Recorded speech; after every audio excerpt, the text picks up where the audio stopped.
स्वागत करें, अभिनंदन करें भजनलाल शर्मा। भजनलाल शर्मा जिला है जहाँ 50 डिग्री से ज़्यादा तापमान भी रहता है और 0 पर भी जाता है। इसलिए आपको हर मौसम में काम करना होता है।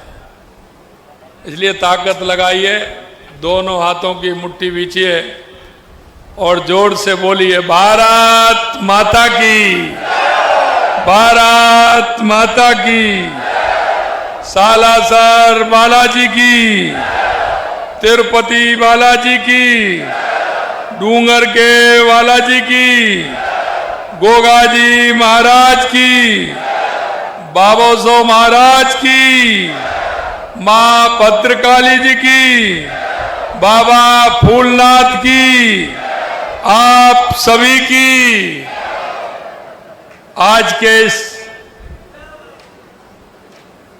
पंडित दीनदयाल उपाध्याय अंत्योदय संबल योजना के इस शिविर में मंच पर विराजमान कैबिनेट में मेरे साथी और आपके यहां के प्रभारी भाई अविनाश गहलोत जी, आपके अपने ही जिन्होंने चूरू के अंदर नहीं, पूरे राजस्थान के अंदर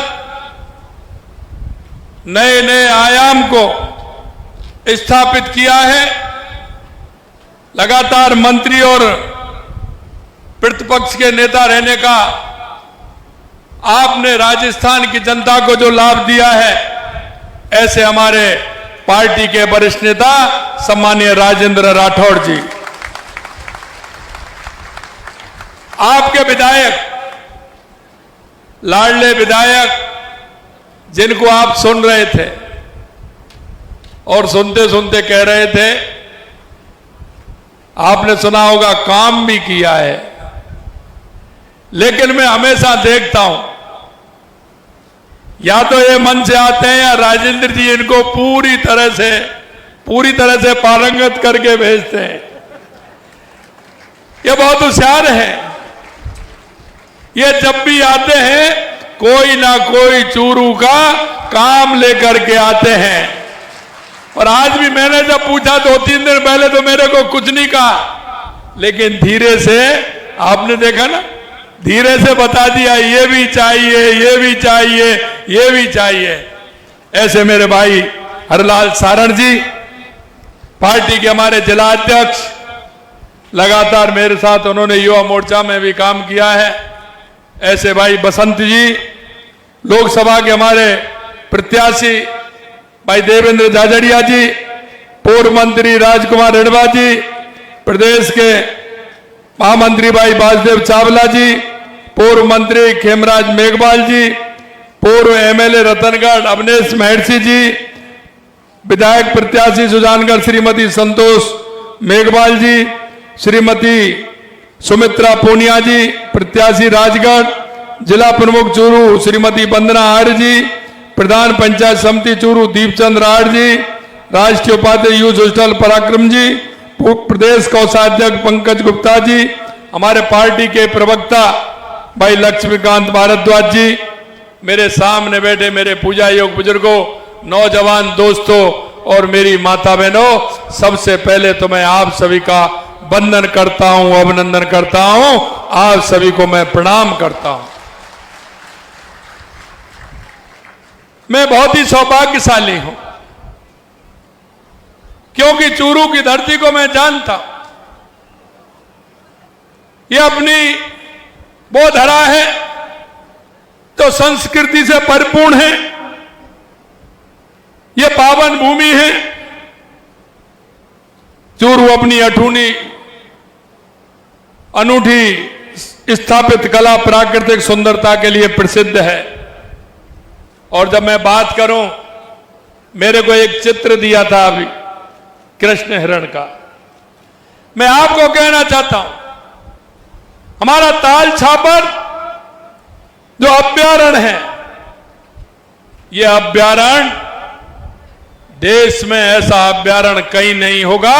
इसको भी हम आगे बढ़ाने का काम करेंगे, जिससे कि ज्यादा से ज्यादा पर्यटक हमारे आए। काले हिरणों का यह बेगम दृश्य, प्रवासी पक्षियों का कलरव प्रकृति प्रेमियों को अद्भुत अनुभव प्रदान करता है।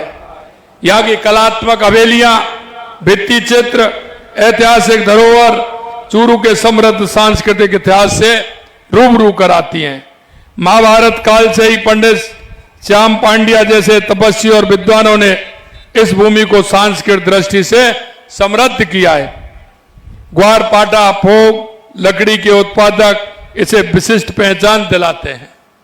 अभी मेरे को एक स्मृति चिन्ह दिया, मैं धन्यवाद देना चाहता हूं कि एक अनूठी लकड़ी पर जो चित्रकारी होती है, वो धीरे धीरे हमारे देश की नहीं, दुनिया की एक बहुत अच्छी मिसाल बनती जा रही है। जिस तरह अपनी संस्कृति को उभार करके उसका काम यहाँ के लोग कर रहे हैं।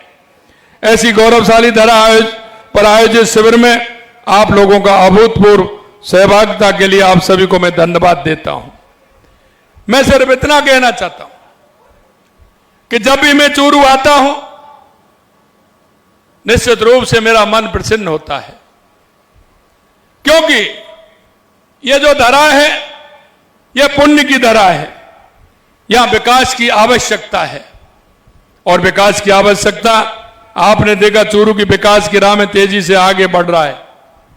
हमने भी यहां चूरू में 3 करोड़ 70 लाख रुपए का 3 करोड़ 70 लाख लागत से बने मुख्यमंत्री पुनर्वास गृह का लोकार्पण हुआ है।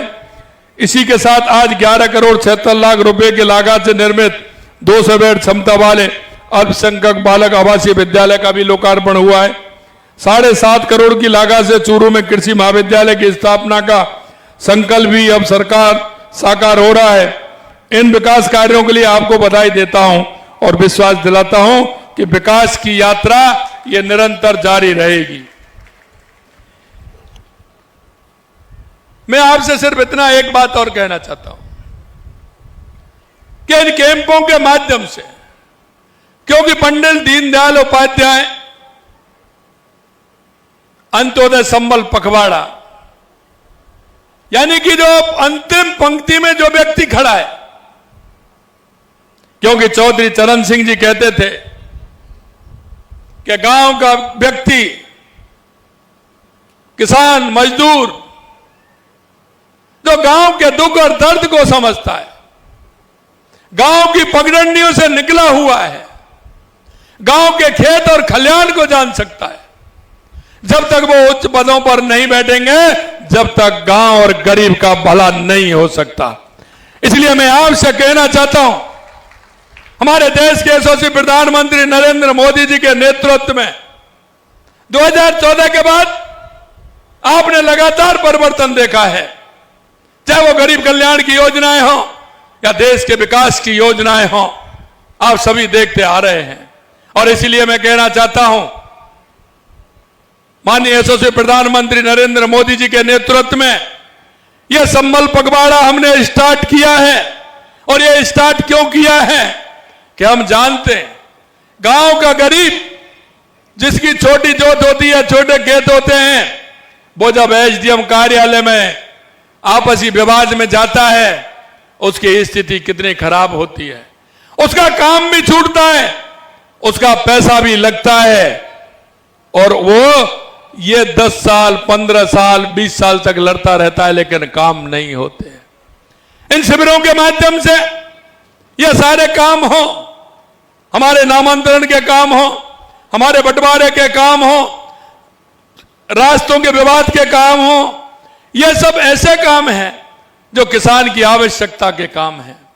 रास्ते के इतने केस होते हैं, उनको आपस में सामंजस्य अगर सुलझाएंगे तो उनका रास्ता बन जाएगा। आज मुझे खुशी हुई कि मेरे को बताया कि 20-22 साल पुराना केस था, उस पर हमारी सहमति बनी और रजामंदी होकर के उनका बंटवारा हो गया। मैं यह भी जानता हूं कि अंतिम पायदान के व्यक्ति को शिक्षा, स्वास्थ्य, रोजगार, सामाजिक सुरक्षा की आवश्यकता के अवसर मिलते हैं। इस बात को ध्यान में रखना है कि हम वंचित महिला, किसान, युवा, मजदूर, अन्य सभी के अनेक जनकल्याण योजनाओं का संचालन कर रहे हैं। ये योजनाओं का लाभ प्रदेशवासियों के द्वारा सभी को मिले, इस हमारे कैंपों के द्वारा सभी को मिले। पंडित दीनदयाल उपाध्याय अंत्योदय संबल पखवाड़े के तहत शिविरों का आयोजन किया जा रहा है।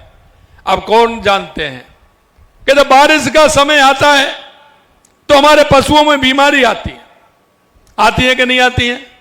बारिश का समय होता है तो हमारे पशुओं के अंदर बीमारी आती है। इन शिविरों के माध्यम से हमने कहा है कि हमारे पशुओं के टीकाकरण होगा तो हमारे पशु बीमार नहीं होंगे, क्योंकि किसान का और पशु का यह बहुत बड़ा नाता है। क्यों किसान किसानियत करता है, लेकिन उसकी आर्थिक स्थिति को मजबूत करने के लिए पशुपालन आवश्यक है। इसलिए उनका टीकाकरण का काम भी इन शिविरों में हो रहा है और पशु मंगला बीमा योजना भी हो रहा है कि मेरे किसी किसान भाई का अगर पशु को कुछ हो जाता है तो उसका बीमा से उसका लाभ मिले। यह काम भी हम उसमें कर रहे हैं। मेरे भाई और बहनों, मैं एक बात और आपसे कहना चाहता हूं। गांव के अंदर कई तरह की परेशानी आती है। पानी की टंकी आप देखते हैं कि सफाई नहीं होती। पानी की टंकियों का सफाई हो, उनके जो लीकेज हैं उन लीकेजों को ठीक किया जाए। बिजली विभाग के जो तार झूले रहते हैं उन तारों को ठीक किया जाए। पेड़ डालियां बड़ी हो जाती हैं, वो तारों से लगती हैं तो बार बार लाइट जाती है, दिक्कत आती है, उनको ठीक किया जाए। ट्रांसफार्मर के पास में किसी तरह का कोई कचरा नहीं हो जिससे उसका फेस नहीं उड़े, इसका काम किया जाए। ये बहुत सारे काम हैं और मैं इसलिए कहना चाहता हूं कि इन कामों के साथ साथ हमारा एक जो काम है वो भी इसमें हो रहा है। राजस्थान के इतिहास में आपने देखा होगा खाद्यान्न सुरक्षा में नाम जुड़ने का हमने जिनसे अनुरोध किया कि खाद्यान्न सुरक्षा आपको नहीं चाहिए तो आप इसको स्वेच्छा से छोड़ सकते हैं। मैं उनको भी धन्यवाद देता हूं। राजस्थान के 22 लाख लोगों ने स्वेच्छा से खाद्यान्न को छोड़ने का काम किया और हमारी सरकार ने राजस्थान के अंदर 50 लाख खाद्य सुरक्षा में नाम जोड़ने का काम किया। मुझे पता है और ये जो सरपंच साहब है यहां बता सकते हैं। सरपंच महोदय के पास आदि एप्लीकेशन इसलिए आती थी कि मेरा खाद्य सुरक्षा में नाम बढ़ जाए। मैं आपको कहना चाहता हूं कि हमारे इन अभियानों में इससे पहले 50 लाख नाम जोड़ने का काम हमारी सरकार ने किया है। भाई और बहनों, जो किसान का बुवाई का समय होता है तो हमने मिनी किट मिलती है, उनका भी वितरण हमारा हुआ है। हमारा मृदा नमूने का काम भी हुआ है।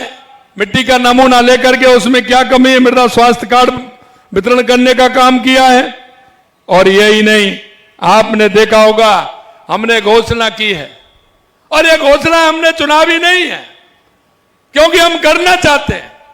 हर काम जिसको हमने हाथ में लिया है उसके लिए बजट का प्रावधान भी किया है। हमने कहा 5000 गांव को हम बीपीएल मुक्त करेंगे और इन अभियान के माध्यम से 10,000 गांव को हम चिन्हित करेंगे। अगर उसके लिए आवश्यकता पड़ेगी, हमने 300 करोड़ रुपए का बजट भी उसमें दिया है कि हमारे उस भाई का जीवन स्तर ऊपर उठे। कांग्रेस ने नारा दिया था, कांग्रेस ने हमेशा नारा दिया है गरीबी हटाओ का, लेकिन कभी गरीबी से उनका संवाद नहीं रहा, गरीब से संवाद नहीं रहा। मित्रों, देश के यशस्वी प्रधानमंत्री नरेंद्र मोदी जी के नेतृत्व में गरीब का जीवन स्तर ऊपर उठे, मेरे हर भाई का जीवन स्तर ऊपर उठे, इसके लिए हमने प्रावधान भी किया है और बीपीएल मुक्त करने का काम भी हमारी सरकार कर रही है। मैं आपसे एक बात और कहूंगा कि कांग्रेस के लोग कहते हैं क्योंकि मैं उनको पेपर दिखाता हूं, मैं उनको पेपर दिखाता हूं और मैं उनसे कहता हूं कि 1.5 साल बनाम 5 साल, और मैं इसमें कोई गलत नहीं कह रहा हूं, मैं आंकड़े बताता हूं, डेली में आंकड़े बता रहा हूं। अरे भाई उनका जवाब दीजिए तो मैं मानूं उसमें, लेकिन उसका जवाब नहीं देते हैं, ट्वीट करते हैं। मैं आपके सामने मैं कहना चाहता हूं कि जो किसानों से संबंधित है वही बताना चाहता हूं। फार्म पॉन्ड खेत तलाई के लिए हमने 32,164 1.5 साल के अंदर किए हैं, उन्होंने 1.5 साल में 609 किए थे, 6,009 उन्होंने, और उन्होंने 5 साल में 29,430 किए थे, और हमने 1.5 साल में 32,164 किए हैं। हमने किए कि नहीं किए? खेतों की तारबंदी के लिए, किसानों के खेतों की तारबंदी के लिए 2,53,000 मीटर हमने तारबंदी कराई है। उन्होंने 1.5 साल में 410 लाख मीटर कराई थी, और अभी उन्होंने 5 साल में 113 लाख मीटर कराई थी। आप लगा लिए हमने कितनी गुनी कराई है। हमने 1.5 साल में कराई और उन्होंने 5 साल में कराई है। पशु चिकित्सालय का प्रथम श्रेणी पशुशाला में क्रमोन्नयन ने, अब उनको नहीं दिखता है। मैं तो जानता हूं कि पशुपालन किसान का एक आर्थिक स्थिति को मजबूत करने वाला है, इसलिए आपने देखा हमने किया है 55 प्रथम श्रेणी पशु चिकित्सालय में क्रमोन्नयन 55 हमने किए हैं। कांग्रेस ने 1.5 साल में 1 किया था और 5 साल में 49 किए हैं। उनके 5 साल, हमारा 1.5 साल। आप ही देख लीजिए इसको। बहुउद्देशीय पशु चिकित्सालय में क्रमोन्नयन हमने 50 चिकित्सालय क्रमोन्नत किए हैं। उन्होंने 1 साल में 0, 1.5 साल में, और पूरे 5 साल में उन्होंने 13 किए थे। इसी तरह सार्वजनिक स्थान पर सीसीटीवी बिजली उत्पादन क्षमता में वृद्धि हमने 1.5 साल में 4,270 मेगावाट किया है। उन्होंने 1.5 साल में 837 मेगावाट किया और 5 साल में 3,948 किया। इसमें भी हमने उनसे 5 साल में जो किया उससे ज्यादा किया। मैं ज्यादा क्या बताऊं, मेरे पास 2-3 पन्ने हैं। लगातार हमारी सरकार जिस तरह से काम कर रही है, 5 साल के काम भी हमने बताए। मित्रों, मैं एक और अंत में कहूंगा आपसे कि हमारी सरकार गरीब को गणेश मान करके पूजा करती है। माननीय हमारे यशस्वी प्रधानमंत्री जी के नेतृत्व में उन्होंने कहा, युवा, महिला, गरीब, किसान, अगर इनका भला होगा तो मेरे गांव का भला होगा, मेरी तहसील का भला होगा, मेरी विधानसभा का भला होगा, मेरे जिले का और मेरे प्रदेश का और मेरे देश का भला होगा। अगर मैं महिलाओं की बात करूं, 14 लाख महिलाओं को लखपति दीदी का प्रशिक्षण दिया गया। 5,60,000 महिलाओं को मातृबंधन योजना का लाभ दिया गया। 1 लाख बालिकाओं को लाड़ो प्रोत्साहन योजना का लाभ दिया गया। 25 करोड़ का भुगतान भी किया गया। 9वीं कक्षा में प्रवेश लेने वाली बालिकाओं को 10 लाख बालिकाओं को साइकिल वितरित की गई। 25,634 मेधावी छात्रों को कालीबाई व्हील देवनारायण योजना के स्कूटियां वितरण की गई। 25,000 गर्भवती महिलाओं को 1271 अधिकतर निजी सोनोग्राफी केंद्रों के माध्यम से मां बाबूचर योजना का काम किया। 72,000 से अधिक गर्भवती महिलाओं को QR कोड जारी किया। महिला अत्याचार के अपराधों में 11% की कमी की गई। ये हमने महिलाओं के लिए किया। अगर युवाओं के लिए मैं बात करूं तो आपने देखा युवा खून के आंसू रोता था। लगातार पेपर लीक होते थे। अरे 1.5 साल में कोई एक भी पेपर लीक हुआ है क्या? आप बताइए, 1.5 साल में कोई एक पेपर लीक हुआ है क्या? बताइए, कोई पेपर लीक हुआ है क्या? अरे दर्द होगा कांग्रेस के लोगों को, क्यों नहीं होगा? और हम भी दर्द करना चाहते हैं। उन्होंने कितना रोजगार दिया? हमने 69,000 युवकों को नियुक्ति देने का काम किया। 1,88,000 वैकेंसी निकालने का काम किया। 69,000 तो दे दिया। इस जुलाई के महीने में रोजगार उत्सव फिर लगने वाला है, फिर भी हम नियुक्ति पत्र देने वाले हैं। हमने कहा कि 5 साल में 4 लाख युवाओं को नौकरी देंगे। हमने कहा 4 लाख देंगे तो 4 लाख देंगे। किसान भाइयों, हमने कहा कि किसान को हम दिन में बिजली देंगे। तो मैं आपसे कहना चाहता हूं 2027 तक हम किसान को दिन में बिजली देने का काम करेंगे। और अभी अगर हमारी देखो तो 22 जिलों में हम दिन में बिजली देने का काम हम कर रहे हैं। आपने देखा पानी के क्षेत्र में माननीय हमारे राठौर साहब बता रहे थे, ईआरसीपी योजना, शेखावाटी के लिए यमुना का पानी मुझे आता है। मैं कह रहा था कि इस क्षेत्र से कांग्रेस के कई दिग्गजों ने नेतृत्व किया है, लगातार किया है। वो राज्य में भी मंत्री रहे, वो केंद्र में भी मंत्री रहे हैं, लेकिन लोगों को गुमराह करने का काम किया, लेकिन यमुना जल समझौता कभी नहीं किया और उन्होंने कभी उसको पूरा करने का काम नहीं किया। मित्रों, मैं आपसे कहना चाहता हूं, हमारी डीपीआर तैयार हो रही है, अगले समय में हमारी डीपीआर तैयार हो जाएगी और मेरे को लग रहा है शेखावाटी के लोग भाग्यशाली हैं। भाग्यशाली इसलिए कहना चाहता हूं कि जब हरियाणा के अंदर चुनाव थे उससे पहले हमारा एमओयू हुआ था तो कांग्रेस के लोगों ने अपने घोषणा पत्र में लिखा था कि अगर हमारी हरियाणा में कांग्रेस की सरकार आती है तो भाजपा द्वारा किया गए समझौते को हम रद्द करेंगे। अरे मैंने कहा ये शेखावाटी के लोग हैं, इनकी भावना से ही चले जाओगे आप, और वो भावना ऐसी रहे कि दोबारा से भारतीय जनता पार्टी की सरकार बने और माननीय हमारे नायब जी उस हमारे यमुना समझौते की डीपीआर को बनवा रहे हैं और उसका पानी आपको मिलेगा। दूसरे भाग्यशाली और हैं आप।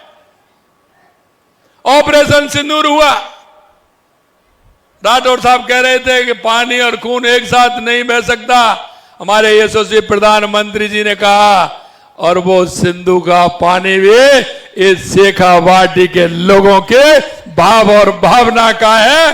जब आपका भाव सही है तो ऊपर वाला भी मदद करता है, और आप देख सकते हैं अगर वो पानी हमें मिलेगा तो किसी भी तरह की कोई कमी नहीं आएगी।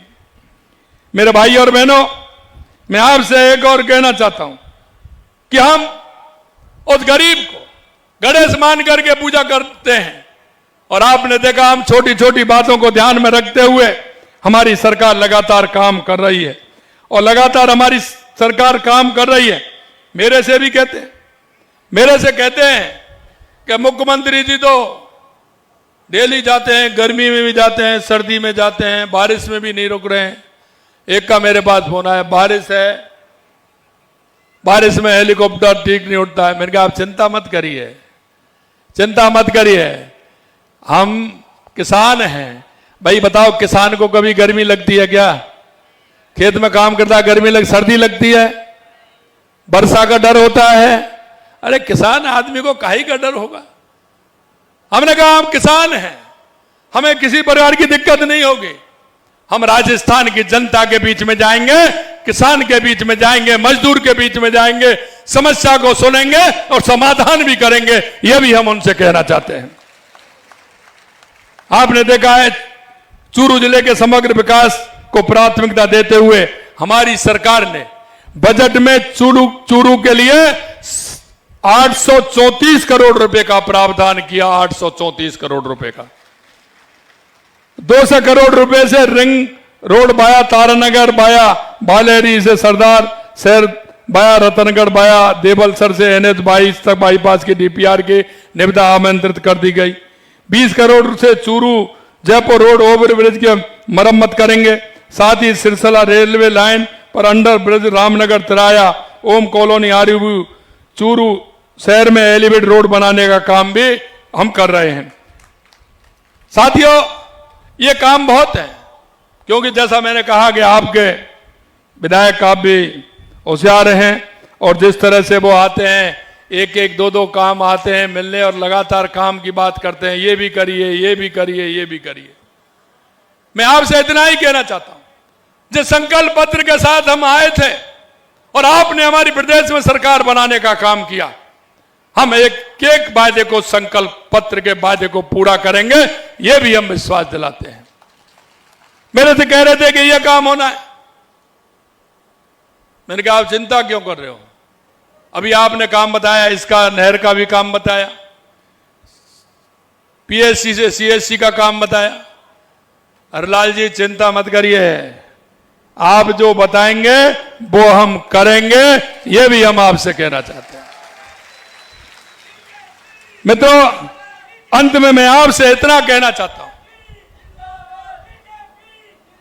अंत में मैं आपसे इतना कहना चाहता हूं, क्योंकि हम इस प्रदेश के नागरिक हैं, इस देश के नागरिक हैं, हम सभी का कर्तव्य है कि अंतिम पंक्ति में जो व्यक्ति खड़ा है, मेरा किसान, मजदूर, महिला, युवा, कोई दिव्यांग भाई, दिव्यांग बहन, युवा जो बेरोजगार है, हमारी केंद्र की और राज्य की जो हमारी स्कीम है, देश के यशस्वी प्रधानमंत्री नरेंद्र मोदी जी ने हर राज्य के अंदर, केंद्र के अंदर एक भी व्यक्ति ऐसा नहीं जो योजना से जुड़ करके उसका लाभ नहीं ले सके। क्यों? कभी कभी दिए तले अंधेरा होता है, और दिए तले अंधेरा कभी आप देखते हैं आपके पड़ोस में, आपके मोहल्ले में, आपके गांव में कोई भी व्यक्ति ऐसा हो जिसको केंद्र और राज्य सरकार की योजनाओं का फायदा अगर मिले तो उसका जीवन स्तर ऊपर उठे। इन शिविरों के माध्यम से हम हर जन जन तक हमारी योजनाओं का लाभ व्यक्ति को मिले, इसके लिए हम काम कर रहे हैं। और यही आह्वान मैं आपसे करना चाहता हूं मेरे भाई और बहनों, कि आप अपने पड़ोस में, मोहल्ले में, गांव में देखें और उनकी मदद करें और योजनाओं का लाभ ज्यादा से ज्यादा मिले, यह मैं आपसे निवेदन करना चाहता हूं। हम सभी का दायित्व है। आपके जीवन में भी वो दिन आए होंगे तो कोई ना कोई आवश्यकता आपको रही होगी। अरे हम तो इतना सोचते हैं, और इतना इसलिए सोचते हैं कि हम किसान के दर्द को जानते हैं। हम जब देखते हैं कि किसान होता है और किसान के घर में अगर पशु नहीं होता है, दूध नहीं होता है, तो आप देखते हैं जब रिश्तेदार आता है तो वो दो ही बात करता है। किसान परिवार में दो ही बात करता है, फसल कैसी है साहब आपकी? करता है कि नहीं करता? करता है ना, फसल कैसी है आपकी? और दूसरी बात करता है, दूध बूध हो रहा है कि नहीं हो रहा है? करता है कि नहीं करता?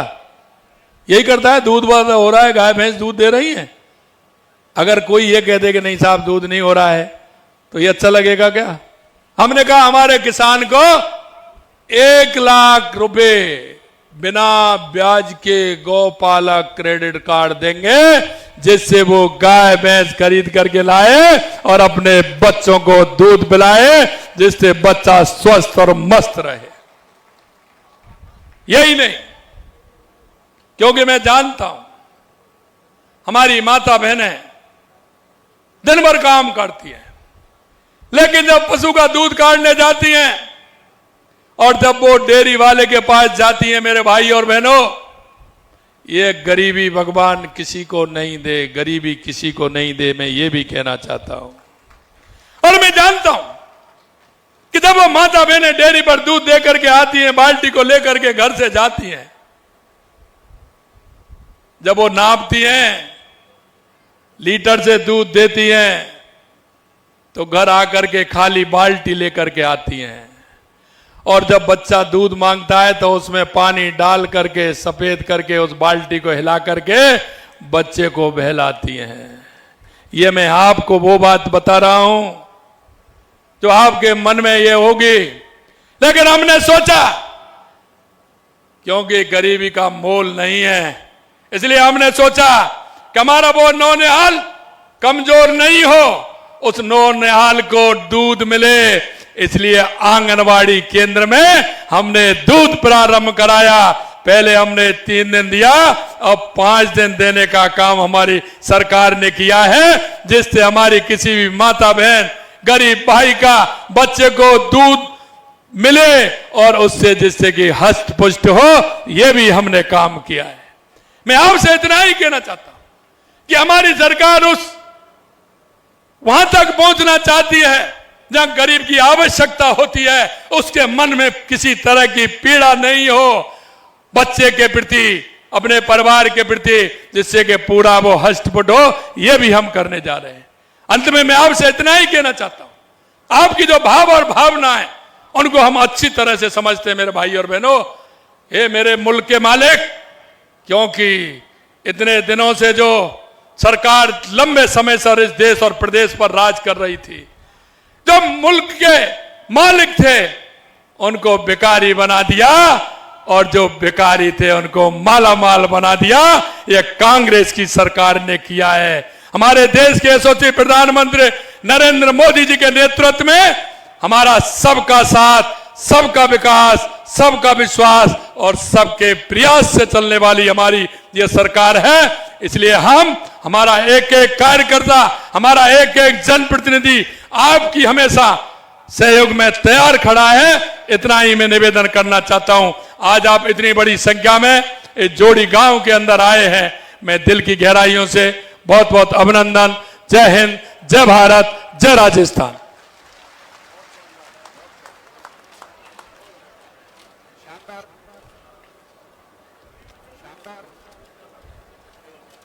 शानदार उद्बोधन।